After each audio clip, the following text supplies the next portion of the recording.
Welcome to the Deep Dive. We're the place where we sift through the sources you share with us, really looking for that powerful, actionable knowledge. That's right. And today, well, we're tackling maybe the biggest question there is, what actually is the blueprint for a truly, good life? It's the question, isn't it? The ultimate pursuit for everyone. And we've got quite a stack of material for this deep dive. It's fascinating stuff. Yeah. What are we looking at? Oh, it spans millennia. We've got Plato, Aristotle, the Stoics, Seneca, Marcus Aurelius, the real foundations. Okay, the classics. But then we bring it right up to today. Contemporary psychology research, things on anxiety, how we work, our digital lives.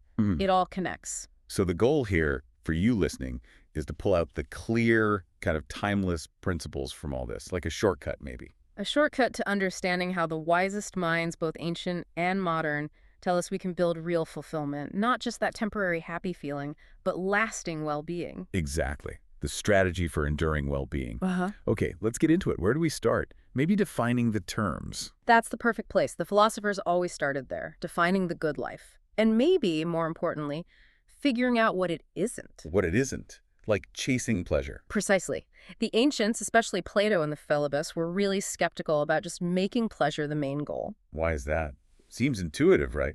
Feel good or good life. Well, Plato's argument is quite deep. He points out that pleasure is inherently indefinite. It's relative. And he uses this really interesting term. He calls pleasure a generation. A generation. Okay, unpack that a bit. That sounds philosophical. It is. But think of it like this. Pleasure often arises from fixing a lack, right?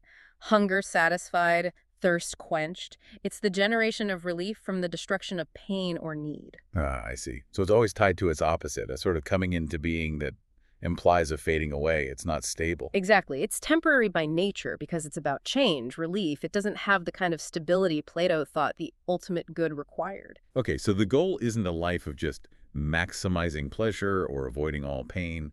It's something deeper, more constant. Spot on. Though, Plato wasn't completely anti-pleasure. He did identify some he called pure or unmixed. Unmixed, like what? Pleasures from experiencing beauty, form, color, sound, smells, and crucially, the pleasure that comes from learning, from acquisition of knowledge. Okay. Those feel different, more internal maybe. Yes, inherently good, he thought. Though he also admitted they might only be accessible to a few people, which is a whole other discussion. Fair enough. But that distinction between fleeting pleasure and something more stable, that leads us right to Aristotle, doesn't it? Eudaimonia. Exactly. We translate it as happiness, but that's, well, it's a bit thin. Welfare or well-being gets closer, maybe even flourishing. Flourishing. I like that. So how did Aristotle define it? Key difference. For Aristotle, eudaimonia isn't a feeling you have or a state you arrive at. It's an activity. An energizing, as some translations put it. An activity. Yes, specifically the activity unique to humans. Using reason and using it excellently, continuously, that's the core. And it's not about the external stuff? Definitely not. He was clear. It's not defined by how much wealth you have or political power or physical comfort. Those might help or hinder, but they aren't the thing itself. I love that. It frames the good life as something you do, an ongoing effort, not something you just get. So if it's an activity, what do we need to perform it well? Good question. Aristotle gives us two must-haves. First, moral virtue. That's about having the right aim, the right values, your ethical compass pointing true north. Okay, knowing what's good. And second, practical wisdom. This is the intelligence part. Knowing the right means to achieve that virtuous aim in the real, messy world. Got it. So you need the right goal and the smarts to navigate towards it. You need both. You can have good intentions but make terrible choices, or be brilliant but aim for the wrong things. That framework is, wow, it's incredibly relevant for looking at modern life, isn't it? Because if eudaimonia is this internal activity, then we need to talk about all the external things pulling us off track. Oh, absolutely. The modern world is full of traps. Let's call them the metrics of misery, maybe. Yeah. Trap number one seems obvious. The accomplishment scoreboard. Yeah, that constant pressure to achieve, to tick boxes. Our sources really hammer this point. Piling up accomplishments, chasing ambition. That's often not the driver of real happiness. It feels like it should be, though. It does. But often it's more about shoring up a shaky sense of self-worth. Like, we need the external validation. There's that economist, Schumpeter, right? He observed that entrepreneurs chase fortunes. As an index of success and as a symptom of victory. Exactly. It's less about the wealth itself and more about proving something, checking the box. And you see that everywhere, don't you? People choosing careers, maybe even friends, based on prestige. Definitely. Mistaking that external nod for the internal flourishing Aristotle was talking about, it's a dead end. Okay, trap 2. This one's in our pockets. The digital drug. Ugh, yeah. That quote from Anna Lemke, the psychiatrist, calling the smartphone the hypodermic needle for a wired generation. It's brutal, but it feels true. That constant dopamine hit. It's pure, indefinite pleasure, right back to Plato. Instant gratification, always needing the next hit. So the prescription is easier said than done, I bet. Simple, but hard. Use devices mindfully. Forge a healthier relationship. Easier said than done, absolutely. That need for stimulation or maybe distraction, it ties into the next trap, doesn't it? Workaholism. Yes. And the interesting thing here is the direction of the link with mental health. What do you mean? We assume working too much makes you anxious and depressed, right? That's the common assumption. But some research, like a 2016 study in PLOS1, suggests it might work the other way around, or at least it can. Wait, reverse causation. People work compulsively because they're anxious or depressed. Exactly. The argument is that some people engage in compulsive work as a way to reduce those uncomfortable feelings to cope. Wow. So work becomes a kind of self-medication, a socially acceptable one, even praised. Sort of, yeah. If I'm drowning in tasks and external problems, maybe I don't have to face the internal turmoil. It's a distraction, an avoidance strategy. That completely flips the script on hustle culture. Okay, that's huge. And speaking of internal turmoil, trap 4, caring too much what others think. The approval trap. The quote says it all. Care about others' approval and you will be their prisoner. It's so true. And the Stoics, they had the ultimate reality check for this, didn't they? Oh yeah, Marcus Aurelius puts it bluntly, basically. Everyone will forget everything and you will be forgotten by everyone. Soon. Cheerful, but effective. It puts worrying about gossip or temporary reputation in perspective, doesn't it? It's dust in the wind, ultimately. Okay, so we've identified these external traps: achievement, digital addiction, work as avoidance, seeking approval. Now, how do we build the internal defense, the invincible mind? It has to start with self-awareness, brutal self-awareness. And the foundation for that, according to one ancient source, is humility. Humility first, second, and third. The first part is humility, the second humility, the third humility. It's everything. Without it, you can't see your own flaws, so you can't correct your course. And Seneca had a technique for this, right? For seeing ourselves clearly. A brilliant one. First, just accept it. No one of us is faultless. We're wired to spot others' mistakes instantly, but our own. They're always behind our backs. So how do we turn around and look? His advice when you feel anger or judgment rising towards someone else, pause. Just pause and silently tell yourself, I have done this very thing myself, or something very much like it. Oof, that shifts things immediately. From judge to fellow flawed human. Instantly. It fosters empathy, not judgment. But what about, okay, what if someone really wronged you, intentionally? Does that still apply? Yeah. Is it just about letting people off the hook? That's a great question. And the Stoic take isn't about letting people off the hook, exactly. It's more about protecting yourself. Seneca talks about clemency, especially for leaders. Clemency, like mercy. Yes, but rooted in understanding. Anger's a short madness, he said. It damages you. When you choose clemency, when you choose understanding over rage, maybe recognizing the wrongdoer acted from ignorance or their own damage, you aren't just sparing them, you're sparing yourself from that corrosive anger. Okay, I see. It's pragmatic self-preservation, in a way. Protect your own peace. Very much so. All right, so humility and self-correction. Yeah. Then what?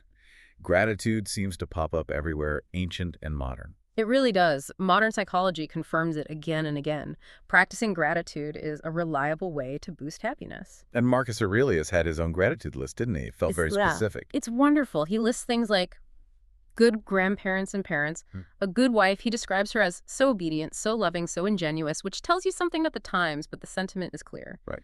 Good health, enough resources to help others. It wasn't grand stuff. It was the specific daily blessings he recognized. A good reminder for us. Yeah, count the small things. Okay, humility, gratitude.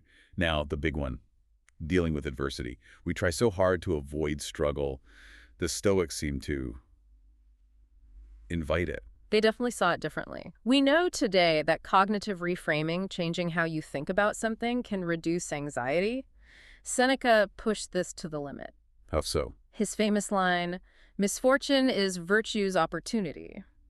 He saw challenges not as punishments, but as tests, like a tough training assignment for a soldier. God tests the ones he loves, sort of thing. Exactly. He argued that God tests the best people severely, like brave soldiers given dangerous missions, to temper them, to make them stronger. And that line, I think you unhappy because you never have been unhappy. That's quite a statement. It's provocative, isn't it? The idea that without facing difficulty, you never discover your own strength, your own resilience, you never truly activate that eudaimonia. The obstacle is the way, essentially. That's the Stoic perspective in a nutshell. It's how you prove your virtue.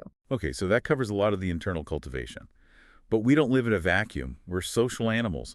What about connection, relationships, conflict? Crucial dimension. Aristotle was very clear. Friendship is most necessary for life. Even for the rich and powerful. Especially for them, maybe. Who do you share your good fortune with? Who keeps you stable? Who do you perform kindnesses for? You need friends for the full expression of a good life. And that holds up today, particularly at work. Right, completely. The data is overwhelming. One study found, 70% of people say friends at work are the most important element for a happy work life. 70%, that's huge. And Gallup found that if you have a best friend at work, you're almost twice as likely to actually enjoy your workday. It confirms Aristotle perfectly. We need connection. But connections aren't always easy. Relationships bring conflict. Family can be especially tough. Any wisdom on navigating those difficult dynamics? There's an interesting insight about dealing with differences, particularly, say, with aging parents or relatives whose values clash with yours. The source suggested they're more likely to eventually accept lifestyle choices they disagree with than they are to accept you telling them their fundamental values are wrong. That feels like a deeper rejection. So focus on behavior or choices, not attacking core beliefs if you want connection. It seems to be a more productive path, yeah. Less likely to trigger that defensive wall. Makes sense. And when talking fails, when things get heated. Sometimes the best tool is restraint. Remember Seneca calling anger a short madness? Yes. Well, Pliny the Younger tells a story about being at a trial, and he said he gained more respect and applause for a well-timed, discreet silence than he could have with any speech. Knowing when not to speak. Exactly. Sometimes silence is the smartest, most powerful move to preserve your own peace and maybe even the relationship. Okay, so we've covered a lot. Ancient philosophy, modern psychology, internal work, external traps, relationships. Let's try to synthesize. What's the bottom line for you listening right now, trying to build that good life? I think it boils down to this. The good life isn't a destination you arrive at, like getting rich or famous. It's not even just a feeling, like constant pleasure. It's an activity. Aristotle's energizing. Exactly. It's fueled by that internal work. Building virtue, practicing relentless self-awareness, especially about your own biases and flaws. Humility again. Always humility. And nurturing strong, mindful connections with others, both personally and professionally. It's an ongoing practice. An inside job, really, built intentionally day by day. Seems like the ancients and modern science are surprisingly aligned on that. They really are. Okay, so let's leave everyone with that final provocative thought to chew on. Something connecting back to adversity. Right. We worry so much about setbacks, how they might diminish us in the eyes of others, or even in our own eyes. But what if we flip that? How so? Use the Stoic lens again. Think about that observation Seneca made about Cato, the Roman statesman. Yes, when he lost the election. Exactly. Cato was defeated in his bid for office, a clear setback. But Seneca's take was that Cato wasn't disgraced by losing. Okay. Instead, Seneca argued, disgrace fell on the office itself, which Cato had honored simply by being a candidate. His integrity was so high, the failure was the system's, not his. Wow. That turns it completely on its head. It does. So the challenge for you is this. When you face your next setback, your current struggle, how can you conduct yourself? How can you act with such integrity, such reason, such commitment to your values that the struggle itself ends up honoring you rather than diminishing you? How can your response elevate the situation, regardless of the outcome? Precisely. That's a powerful question to sit with. Indeed it is. Something to definitely meditate on this week. Thank you for joining us for this deep dive. We hope this gives you a powerful new lens for thinking about and pursuing the good life. Yeah, thanks for tuning in. We look forward to diving in again soon.